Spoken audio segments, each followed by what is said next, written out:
Di video kali ini kita akan melanjutkan cerita dari video sebelumnya yang menceritakan bagaimana Bernadetta menerima ide pertunangan dari ayahnya. Dalam video kali ini kita akan membahas bagaimana klan Pandemonium melawan Lord Abyss di kedalaman tingkat 12. Nah, seperti apa kekuatan para Seeker dari klan Pandemonium? Dan seberapa kuatkah Leo Edin yang disebut-sebut sebagai Seeker terkuat di Kekaisaran? Tanpa berlama-lama lagi, mari kita masuk ke pembahasan cerita kali ini. Sudah sekitar 6 bulan sejak klan Wild Tempest berhasil membunuh Lord Abyss. Pertempuran besar itu terjadi di bekas wilayah kekuasaan Arkilio, di mana klan Wild Tempest akhirnya berhasil menghentikan monster mengerikan tersebut. Namun, kemenangan itu tidak datang tanpa pengorbanan. Kota yang dahulu makmur kini telah rata dengan tanah, berubah menjadi hamparan tandus tanpa kehidupan. Namun, kehancuran itu bukanlah akhir. Di tempat yang sama, tanda-tanda kemunculan Lord Abyss baru mulai terlihat, membawa ancaman yang lebih besar. Di kedalaman Abyss yang suram, pertempuran antara Seeker dan Lord Abyss kembali terjadi. Pasukan prajurit elemental dipimpin oleh seorang Demon Lord bersiap menghadapi siapapun yang berani menghalangi mereka. Berbeda dari Demon Lord yang telah dikalahkan klan Wild Tempest sebelumnya, makhluk ini memiliki wujud yang berbeda. Ia tampak seperti seorang gadis dan keberadaannya dipenuhi dengan aura mengerikan. Di bawahnya, lebih dari 300 prajurit elemental berdiri dalam formasi tempur. Di sisi lain, sekelompok Seeker telah ditugaskan untuk menghadapi ancaman ini. Mereka terdiri dari 4 Seeker rank A, 20 Seeker rank B, dan 3 Seeker rank C. Para Seeker ini adalah yang terbaik dari yang terbaik, Seeker tangguh yang telah melalui banyak pertempuran. Namun, kali ini mereka dihadapkan pada tantangan yang tampaknya mustahil untuk mereka menangkan. Asosiasi Seeker telah memperingatkan bahwa Demon Lord ini jauh lebih kuat dibandingkan pendahulunya. Bahkan dengan seluruh kekuatan mereka, peluang untuk menang hampir tidak ada. Mereka tahu bahwa bertarung berarti menghadapi kemungkinan kematian, tetapi mundur bukanlah pilihan. Demon Lord itu menatap mereka dengan ekspresi penuh ejekan. Ia memahami ketakutan para Seeker. Baginya, para Seeker yang ada di hadapannya seperti katak yang siap untuk dimangsa hewan ular. Ia mencemooh mereka, mempertanyakan apakah mereka benar-benar berpikir bahwa negosiasi masih mungkin dilakukan dalam situasi seperti ini. Sementara itu, Sumika Claire, gadis berambut hitam yang memimpin pasukan Seeker, mulai merasa kesal mendengar ejekan dari Demon Lord tersebut. Sebagai wakil ketua klan Pandemonium dan komandan pasukan penaklukan Abyss, ia terbiasa menghadapi bahaya. Sumika lalu menggenggam pedangnya dengan erat, sadar bahwa pertempuran ini bukanlah pertarungan yang mudah untuk dimenangkan. Dengan keahliannya sebagai longswordman rank A dari Pulau Thunderhand, ia memiliki kemampuan bertarung yang luar biasa. Namun, menghadapi Demon Lord ini terasa seperti menghadapi dinding yang tak bisa ditembus. Demon Lord itu tampak bosan.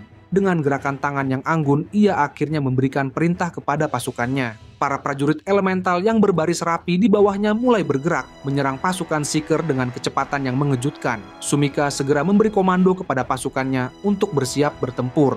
Para Seeker mengangkat senjata mereka, menyadari bahwa inilah saatnya untuk bertarung. Segalanya berjalan sesuai rencana. Demon Lord telah meremehkan mereka dan menyerahkan pertarungan ini sepenuhnya kepada pasukan bawahannya. Namun, ada satu hal yang Demon Lord itu tidak ketahui. Klan Pandemonium memiliki seorang anggota yang jauh lebih berbahaya daripada yang bisa ia bayangkan. Seeker terkuat di Kekaisaran berada di pihak mereka. Dialah Leo Edin, the King Slayer. Rencana serangan klan Pandemonium dirancang dengan sederhana namun efektif. Sumika dan pasukan Seekernya berperan sebagai umpan, sementara Leo akan tetap bersembunyi hingga saat yang tepat untuk melancarkan serangan mematikan terhadap Demon Lord. Musuh mereka adalah seorang Lord Abyss, makhluk yang sangat kuat, tetapi Leo Edin adalah seorang Seeker rank X dan seseorang yang kemampuannya jauh melampaui standar kekuatan manusia biasa. Tidak ada keraguan bahwa dia bisa membunuh Demon Lord dengan satu serangan, asalkan rencana berjalan mulus. Namun, ada satu masalah besar yang harus mereka atasi. Demon Lord ini memiliki kemampuan untuk menghentikan waktu. Jika Demon Lord sempat menggunakan kekuatan time stop-nya, maka rencana mereka akan gagal total. Jika saja klan Pandemonium memiliki kekuatan yang cukup besar, mereka bisa memasang penghalang pelindung sebelum pertempuran dimulai. Dengan begitu, mereka bisa tetap bertahan meskipun waktu terhenti, lalu menunggu hingga Demon Lord kehabisan energi sihir sebelum menghabisinya.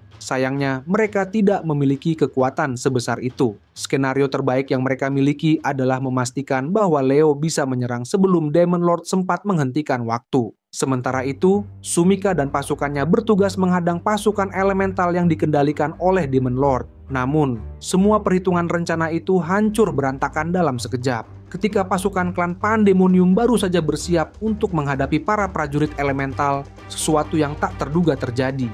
Dari langit, sebuah sosok jatuh dan mendarat tepat di antara mereka. Pria itu memiliki rambut keemasan, mengenakan baju besi kulit yang memperlihatkan otot-ototnya yang dihiasi tato merah tua. Wajahnya tersembunyi di balik topeng singa. Kejutan langsung menyebar di antara para seeker. Sosok yang baru saja muncul itu bukanlah orang sembarangan. Dia adalah Leo Edin sendiri, pemimpin klan Pandemonium. Pria yang dikenal sebagai The Kingslayer, sekaligus seeker terkuat di Kekaisaran. Seharusnya Leo tetap bersembunyi hingga saat yang tepat untuk menyerang. Tetapi kini, ia berdiri terang-terangan di hadapan Demon Lord, seolah menantangnya secara langsung. Keberadaannya yang tiba-tiba membuat seluruh pasukan klan Pandemonium terhenti sejenak, kebingungan dengan perubahan rencana mendadak ini. Bahkan Demon Lord sendiri tampak terkejut, meskipun keterkejutannya dengan cepat berubah menjadi tawa mengejek. Menyadari bahwa Leo telah menunjukkan dirinya terlalu cepat, Demon Lord merasa tidak ada lagi yang perlu dikhawatirkan. Dengan penuh kesombongan, ia memerintahkan pasukan elementalnya untuk menyerang. Dalam sekejap, mereka mengepung Leo dari segala arah. Pasukan Pandemonium segera bergerak untuk membantu Leo. Tetapi mereka sudah terlambat. Para prajurit elemental sudah berada terlalu dekat dan dalam jumlah yang sangat besar. Jika seorang seeker rank A berada di posisi Leo saat ini, kematian adalah hal yang tak terhindarkan. Namun, Leo bukan seeker biasa. Dengan kecepatan luar biasa, ia melancarkan pukulan demi pukulan. Setiap serangannya begitu cepat hingga nyaris tak terlihat oleh mata manusia biasa. Dalam sekejap, seluruh prajurit elemental yang berjumlah lebih dari 300 orang hancur berkeping-keping. Prajurit elemental bukanlah musuh yang lemah, karena masing-masing memiliki kekuatan setara dengan monster Abyss tingkat 8 hingga 10. Tetapi di hadapan Leo Edin, mereka lenyap begitu saja. Tidak ada seorang pun yang masih hidup yang dapat mengikuti serangan Leo dengan mata mereka. Bahkan Demon Lord sekalipun yang memiliki kemampuan untuk melihat masa depan hanya dapat menangkap gerakannya dalam bentuk kilatan cahaya. Kecepatan serangan Leo berada di luar batas pemahaman, membuatnya mustahil untuk dibaca atau dihindari, bahkan dengan kemampuan melihat masa depan. Keringat dingin mulai menetes di pipi Demon Lord tersebut. Ia adalah Lord Abyss dengan kedalaman tingkat 12. Sangat kuat meskipun bukan seorang Valiant. Namun, saat ini ia merasakan ketakutan yang belum pernah ia alami sebelumnya. Melihat Leo Edin yang begitu kuat membuatnya sadar bahwa pertarungan ini tidak akan mudah dimenangkan. Leo menatap Demon Lord itu dengan tenang. Suaranya tetap jelas meskipun terhalang oleh topeng yang ia kenakan. Dengan sikap percaya diri, ia menantang Demon Lord untuk menggunakan kemampuan terkuatnya, yaitu kemampuan yang dapat menghentikan waktu. Tantangan itu membuat semua orang di medan perang terkejut, seolah-olah Leo tidak peduli terhadap bahaya yang akan datang. Para seeker di sekitar mereka segera mundur, memberi ruang bagi pertarungan yang semakin intens. Sementara itu, Demon Lord yang merasa diremehkan mulai menunjukkan amarahnya. Dengan kemarahan yang membara, tubuhnya mulai mengalami transformasi. Sayap kelelawar tumbuh dari punggungnya, sementara 2 tanduk melengkung muncul dari kepalanya. Ini adalah bentuk terkuatnya, hasil dari penyempurnaan teknik transformasi yang jauh melampaui pendahulunya. Kekuatan aslinya meningkat berkali-kali lipat, membuatnya jauh lebih berbahaya dibandingkan Demon Lord yang pernah dihadapi oleh klan Wild Tempest. Demon Lord tidak lagi menahan diri. Dengan energi sihir yang luar biasa, ia menulis ulang aturan dunia dan menghentikan waktu. Dalam sekejap, segalanya membeku. Lalu dengan gerakan cepat, ia melancarkan serangan tebasan yang sangat kuat ke arah Leo. Namun, sesuatu yang mustahil terjadi. Leo tetap bisa bergerak. Dengan tangan kirinya, Leo dengan mudah menghentikan serangan itu. Demon Lord terkejut. Ini tidak masuk akal menurutnya. Waktu telah terhenti dan seharusnya hanya ia yang bisa bergerak dalam ruang itu. Leo, tanpa melepaskan pegangan pada lengan Demon Lord, mengungkapkan pemahamannya tentang sihir waktu yang digunakan Demon Lord. Ia menjelaskan bahwa sihir waktu Demon Lord bekerja melalui 2 teknik secara bersamaan. Yang pertama adalah kekuatan untuk menghentikan waktu, dan yang kedua adalah kekuatan yang memungkinkan penggunanya tetap bisa bergerak selama mantra itu aktif. Secara lebih spesifik, Kekuatan itu membuat penggunanya kebal terhadap efek sihir waktu miliknya sendiri. Leo mengaku telah membaca pola energi sihir Demon Lord dan menyimpulkan bahwa siapapun yang memiliki energi sihir yang sama seharusnya bisa bergerak melewati waktu yang terhenti. Demon Lord semakin terpukul oleh penjelasan itu. Ia tidak bisa mempercayainya. Namun, Leo tetap tenang. Dengan suara yang tegas, ia mengungkapkan rahasia di balik cara bisa bergerak meskipun waktu itu berhenti. Kekuatan Leo yang membuatnya mampu melawan hukum waktu itu berasal dari subkelas War God yang ia miliki. War God adalah subkelas rank X dari kelas Fighter. Dengan kekuatan ini, Leo mampu melakukan hal-hal yang jauh melampaui batas kemampuan seorang fighter. Salah satu skill tersebut adalah War God, Natural Wonder, yang menyelaraskan panjang gelombang sihir pengguna dengan lawan, sehingga meniadakan segala bentuk serangan dan pertahanan sihir apapun. Saat pertarungan berlanjut, Leo menyadari bahwa sihir penghenti waktu yang digunakan Demon Lord tidak berpengaruh padanya. Ketenangan tetap terpancar dari dirinya, sementara Demon Lord justru mulai kehilangan kendali. Demon Lord benar-benar merasa panik dan bingung. Kemampuan untuk menghentikan waktu adalah teknik terkuatnya, namun kini terbukti sia-sia. Ketakutan mulai menguasainya saat ia menyadari bahwa bahkan kekuatan fisiknya tidak sebanding dengan Leo. Tidak peduli seberapa keras ia berusaha, ia tidak bisa melepaskan lengannya dari genggaman Leo. Perlahan, Demon Lord itu mulai menyadari hidupnya akan segera berakhir. Pertarungan yang selama ini ia yakini akan ia menangkan justru berbalik menjadi malapetaka bagi dirinya sendiri. Leo, yang tetap tenang, mulai memahami keterbatasan lawannya. Demon Lord memang memiliki kemampuan membaca masa depan, tetapi kekuatan itu tidak bekerja saat waktu terhenti. Ketika segalanya membeku, ia tidak bisa melihat apa yang akan terjadi selanjutnya. Ia hanya mampu meramal masa depan ketika waktu berjalan normal. Kelemahan ini membuat Leo merasa kecewa. Lawan yang ia hadapi ternyata tidak sekuat yang ia bayangkan. Kekecewaan itu membuatnya tak ingin berlama-lama lagi. Leo menyiapkan tinjunya, memastikan serangannya akan menjadi yang terakhir. Dalam hatinya, ia merasa bahwa ini adalah bentuk serangan penghakiman ilahi. Dengan belas kasihan dan doa, ia berharap Demon Lord mencapai keselamatan melalui pemurnian ini. Tanpa memberi kesempatan lebih lama, Leo melancarkan pukulan pamungkasnya. Dalam satu serangan yang dahsyat, tinju sucinya menghancurkan Demon Lord dalam sekejap. Darah biru menyembur, daging, tulang, dan organ berhamburan, menandai akhir dari keberadaannya. Dengan tewasnya Demon Lord, dunia perlahan kembali normal. Waktu yang sempat terhenti kini berjalan seperti semula, membawa Abyss kembali ke keadaan semestinya. Kabut merah yang menyelimuti tempat itu perlahan memudar, memperlihatkan langit biru di atasnya. Sementara itu, para anggota klan Pandemonium masih terdiam, mencoba memahami situasi yang baru saja terjadi. Namun, tidak ada sorak kemenangan atau kegembiraan di wajah mereka. Sebaliknya, ketakutan menguasai diri mereka saat mata mereka tertuju pada Leo, yang tubuhnya kini berlumuran darah Demon Lord yang baru saja ia musnahkan dengan mudah.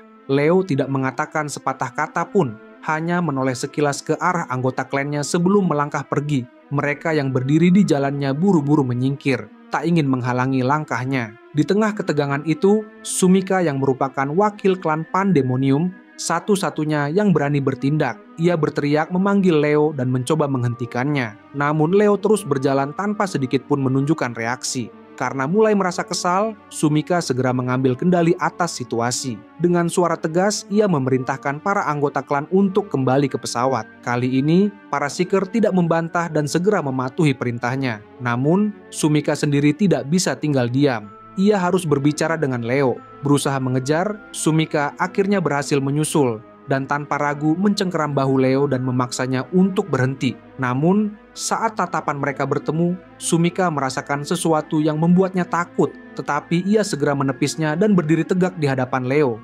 Kemudian, Sumika mempertanyakan tindakan Leo yang mengabaikan rencana mereka, merasa bahwa apa yang dilakukan Leo di pertarungan sebelumnya itu berisiko besar. Namun, Leo hanya memberikan senyum sinis dari balik topengnya. Baginya, rencana itu tidak perlu karena ia mampu mengalahkan Demon Lord sendiri. Pernyataan itu hanya membuat Sumika semakin marah. Bagaimana jika Leo kalah? Mereka semua akan dibantai ketika waktu terhenti. Namun, Leo tetap tak peduli. Jika hal itu terjadi, maka itu bukan urusannya. Amarah Sumika akhirnya memuncak. Baginya, kata-kata Leo benar-benar tidak dapat diterima. Ia merasa bahwa Leo sama sekali tidak menghargai klannya. Dengan penuh kemarahan, Sumika membentak Leo. tetapi Leo tetap tidak peduli, sambil mengatakan bahwa mereka bukan siapa-siapa baginya. Selama mereka tidak mengganggunya, ia pun tidak akan mengganggu mereka. Bahkan, dengan tenang, ia menegaskan bahwa selama aturan itu dipatuhi, ia dengan senang hati akan tetap memimpin anggota klan Pandemonium yang dianggapnya lemah. Tak mampu lagi menahan emosinya, Sumika mengangkat tinjunya dan bersiap meninju wajah Leo. Namun, sebelum pukulannya melayang, sebuah suara keras menyuruh Sumika untuk berhenti. Langkah seseorang terdengar semakin dekat dan seorang gadis muda berlari ke arah mereka. Ternyata gadis tersebut adalah Marion Jenkins yang merupakan inspektur asosiasi Seeker sekaligus koordinator klan Pandemonium. Sebagai pihak yang bertanggung jawab atas keamanan para Seeker selama pertempuran, Marion datang sebagai mediator untuk meredakan konflik sesama Seeker. Melihat Marion mendekat, Sumika mengepalkan tangannya erat-erat, namun akhirnya ia memutuskan untuk menahan diri. Kemudian Marion melangkah di antara Sumika dan Leo dengan ekspresi tegas, sambil mengatakan bahwa mereka adalah rekan satu klan dan harus bersikap baik satu sama lain. Ia memastikan bahwa Demon Lord sudah musnah dan menyatakan bahwa ia akan mengurus sisanya. Sorot mata Marion mengarah pada Sumika sambil memperlihatkan sedikit kekhawatiran. Sementara itu, Leo tampak tidak tertarik dengan situasi tersebut. Tanpa banyak bicara, ia berjalan menjauh dari pesawat udara klan Pandemonium dan berniat meninggalkan anggota klannya begitu saja. Namun, Marion tidak membiarkan Leo pergi begitu saja. Dengan serius, ia mempertanyakan tujuan Leo, mengingatkan bahwa pesawat mereka berada di arah sebaliknya. Leo, yang tampak tidak peduli, hanya menjawab bahwa itu bukan urusan Marion. Namun, Marion tetap teguh pada pendiriannya. Sebagai inspektur, ia harus mengetahui keberadaan Leo dan klannya, serta memastikan bahwa Leo bertanggung jawab atas tindakan yang diambilnya. Dengan nada tegas, Marion kembali bertanya, menuntut jawaban yang jelas tentang kemana Leo akan pergi dalam kondisi berlumuran darah. Kesabaran Leo mulai habis. Dengan nada datar, ia menjawab bahwa ia hanya ingin mandi dan akan pergi ke kota terdekat untuk membersihkan dirinya. Marion menatap Leo dan merasa dipermainkan oleh jawaban tersebut. Ia memperingatkan Leo bahwa jika Leo berusaha meremehkan kekaisaran, maka ia sendiri yang akan memastikan bahwa ia akan menerima konsekuensi besar. Mendengar peringatan dari Marion, Leo sama sekali tidak takut, justru mencibir Marion, menanyakan apakah itu sebuah ancaman. Namun, Marion tetap teguh, memperingatkannya bahwa jika Leo membunuhnya di tempat ini, hubungan antara asosiasi Seeker dan gereja salib suci akan terputus sepenuhnya. Ia bertanya apakah itu adalah sesuatu yang Leo inginkan. Leo hanya tertawa sinis, mengejek Marion sebagai seseorang yang berlindung di balik organisasi gereja suci agar bisa berbicara sesuka hatinya. Namun, Marion tidak mundur. Ia membalas dengan menyebut Leo sebagai orang bodoh.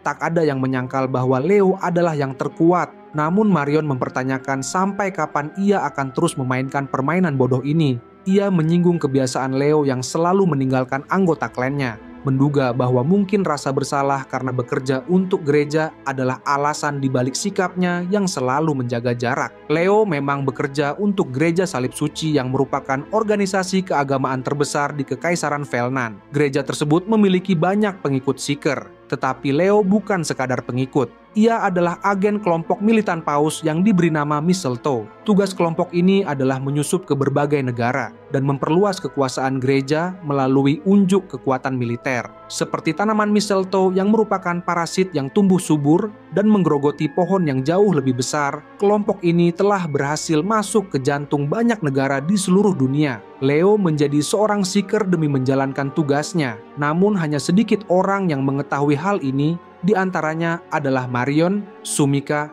dan beberapa anggota asosiasi. Meski asosiasi menyadari identitas asli Leo, mereka tetap tidak bisa melepaskannya begitu saja karena kekuatannya masih sangat berguna. Marion sendiri sangat menghargai kemampuan bertarung Leo, tetapi ia tidak berniat mengabaikan tanggung jawabnya untuk mengawasi tindakannya. Marion menatap Leo dan menegaskan bahwa ia tidak peduli posisi apa yang Leo miliki atau apakah ia hanyalah anjing piaraan gereja. Yang penting adalah Leo bertanggung jawab sebagai ketua klan Pandemonium. Marion menuntut agar Leo mempercayai rekan klannya dan berjuang bersama mereka. Namun, Leo tetap membelakangi Marion, seolah menegaskan bahwa ia tidak peduli dengan teguran itu. Marion melanjutkan perkataannya, lalu bertanya apakah Leo hanya akan mulai menganggap segalanya serius jika ia bisa bertemu musuh yang setara dengannya. Namun, Leo tetap diam. Kesal dengan sikapnya, Marion meneriakkan peringatannya, mengingatkan bahwa sehebat apapun Leo,